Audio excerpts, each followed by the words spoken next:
What's going on, guys? The Comics Kid 2099 here. Today I want to talk to you about a movie called Return to Me from 2000, I think. This stars David Duchovny and Minnie Driver, and it is a romantic movie. I don't know if I should call it a romantic comedy because out of all of the rom-coms that I've seen, which is admittedly very few, this is the least funny out of all of them. And I did not mind that because I was very engaged by the romantic part of this movie. And that's surprising to me because I am a cynical, crusty old man. I am just a curmudgeon about everything, and so I was surprised that I enjoyed the romantic stuff in this movie. I found it to be very adorable. The premise here is that David Duchovny is a construction worker whose wife works at the zoo, and she gets run over by a car. We don't see it happen, we just see the aftermath, and she is an organ donor, and so her heart goes to Minnie Driver. And Minnie Driver comes from an Italian family that has this little mom-and-pop Italian restaurant, and over the course of the movie, David Duchovny and Minnie Driver, they meet each other, they fall in love. She finds out that she has his deceased wife's heart, and then does she tell him? How is he going to react to that? Is he going to want to stay with her? Is this going to drive him away? That is the plot of the movie, and I really like the chemistry between David Duchovny and Minnie Driver here. I wasn't really sure what I was getting into here because David Duchovny, I only know him from the X-Files, so I was really expecting to be distracted thinking, why is Mulder here, Fox Mulder, kissing on this woman who's not Dana Scully? But that didn't bother me. A few minutes in, I was totally buying that he's not Fox Mulder, and that should be the case because actors are allowed to take on more than one role, but sometimes my brain won't let me think of an actor as more than one people. For example, in Land of the Dead, that one guy, I kept thinking of him as the guy from The Mentalist, and that's a show I don't even watch. But then Minnie Driver, I'm not really familiar with her from anything else. Years ago, probably when I was still in high school, I saw a movie with her, I believe Heather Graham and Colin Firth, and she was kind of not the bad guy per se, but she was not a good guy. She was kind of trying to get in the way of Colin Firth looking for happiness, and so I was expecting to not like her because she plays a kind of not likable character in that movie, and I don't even remember what the name of that movie was. You probably know from me listening to cast, but she's really likable here. I was surprised because of my very limited experience with Minnie Driver in other roles. So again, that's good. Actors should be allowed to play different kinds of characters, and they do. And so I really liked the romance stuff here between David Duchovny and Minnie Driver. Now, about halfway into the movie when you figure out, oh, okay, there's going to be some drama here. He's going to find out that she has the heart, and that's going to kind of, get in the way. I didn't really buy that that was going to be an issue. I knew, okay, these two are going to get together at the end, but these movies have to do that kind of thing, so I'm okay with it. There were some things in this movie that I had some problems with, but overall, I still really liked the movie, and these minor nitpicks didn't really get in the way of my enjoyment. So some of the other characters are a little bit I don't really know the word to describe them. They're not really oafish, but they're kind of cynical isn't the right word either. For example, David Duchovny's friend, who's a veterinarian at the zoo that his wife worked at, he is played by, I think it's the guy from the first Jumanji movie, who was the police officer, and he worked at the shoe factory in the past. That guy, he is friends with David Duchovny, and he is trying to tell David Duchovny, hey, you need to move on. It's been a year or two, however many years it's been, and then he sets up David Duchovny with a blind date with this woman, and he is a little obnoxious, but he's still David Duchovny's friend. It's not played too over the top, but then the blind date that David Duchovny meets, she is really over the top. She is just an awful, awful human being. In the span of like 3 seconds, David Duchovny already is regretting being on this date, and she is just horrible. Horrible to the waitress, who ends up being Minnie Driver, but also she just talks really awful. She's just a really horrible person, and I feel like the movie does that to contrast when David Duchovny meets Minnie Driver.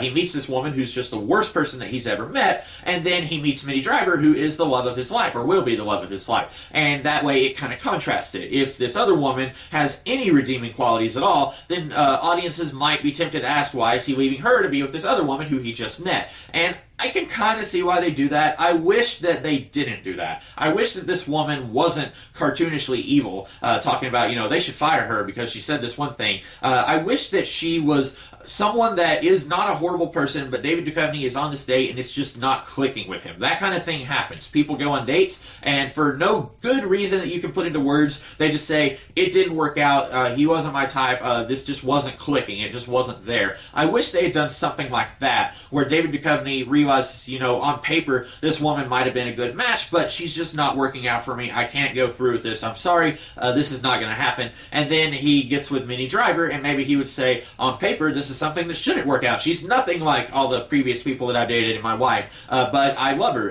They could have done something like that, but instead they chose to go with the compare and contrast. This woman is pure evil and this woman is not, so therefore he's going to fall in love with her. And then on the other end, on the same night that he is on this double date at the restaurant that she works at, I don't know if I mentioned, she comes from an Italian family that owns this kind of small mom and pop Italian restaurant. But she meets this other guy that I think her great uncle sets her up with, and he recently had hair plugs. And he is not cartoonishly evil, but also the way he's acting is not how you would act on a date. Now, I'm the last person on the planet you would ask for dating advice, but I'm pretty sure I would not be telling my date, I just recently got hair plugs, hey, do you want to pull my hair? And he keeps insisting, pull it, pull it. It's just like regular hair, and she's like, I don't want to do this.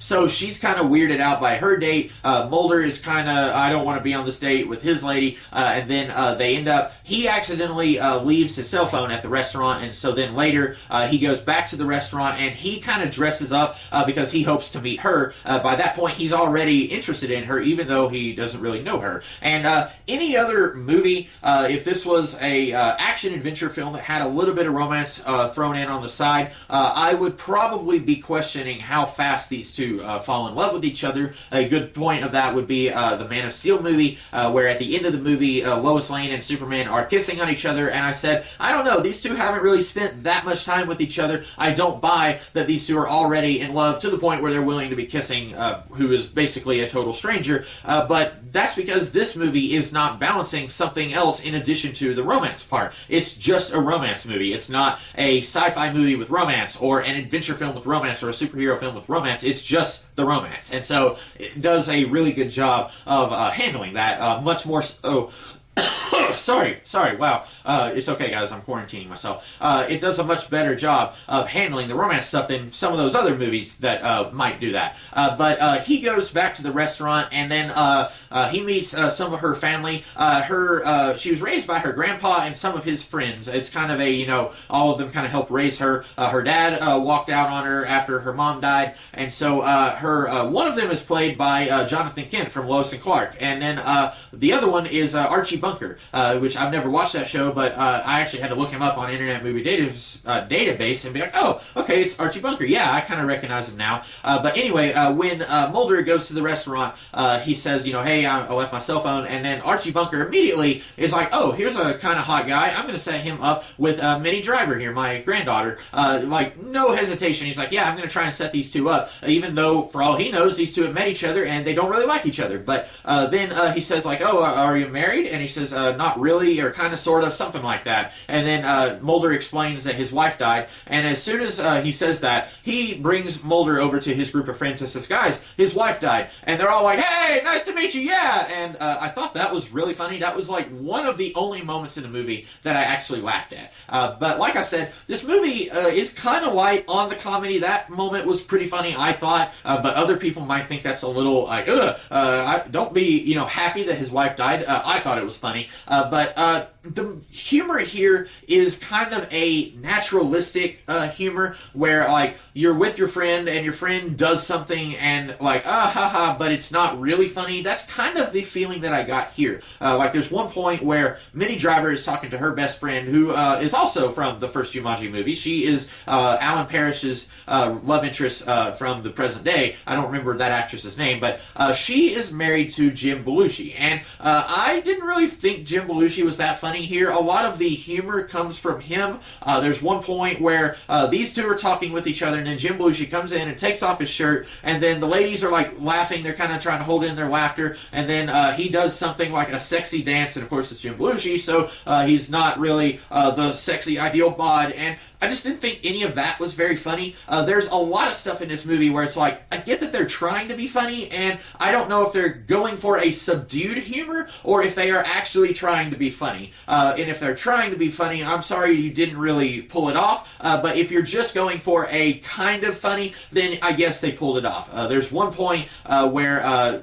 the guy, the veterinarian, is talking to David Duchovny, and he's basically saying, hey, why did you blow that date last night? Or no, it's later in the movie, after he knows that David Duchovny is dating Minnie Driver, and he says, like, you know, she's going to have the talk with you, whatever the talk is, I don't even remember. And then David Duchovny sees a whole bunch of kids, and he says, hey, kids, this is some famous baseball player. I think he says, I don't know my baseball players. I think he says Sammy Sosa. I don't remember. But then the kids, like, run over to get his autograph, and then that's how David Duchovny is able to get away. And he does that a couple of times with his friend, kind of a jerk move. But I didn't think that was terribly funny. I wasn't sure if these kids would actually know who that was. I think if you found a big group of kids and said, hey, this is insert some famous sports figure from today, I don't know if all of them would know who that sports figure is, or if all of them would want to go and get an autograph. There would probably be someone in there who says, I hate Sammy Sosa, I root for the whatever, the Brooklyn Dodgers. I don't know if that's a baseball team. Anyway, I thought that was kind of funny, but not like ha-ha funny. But anyway, I liked this movie. Like I said, there are some things about it that are worth talking about that are like, I don't know if that worked as well as they thought it did, but I really liked the love part of this movie, which is the biggest part of the movie. The romantic angle is like 99% of the movie, so I think this movie, I would call it a success.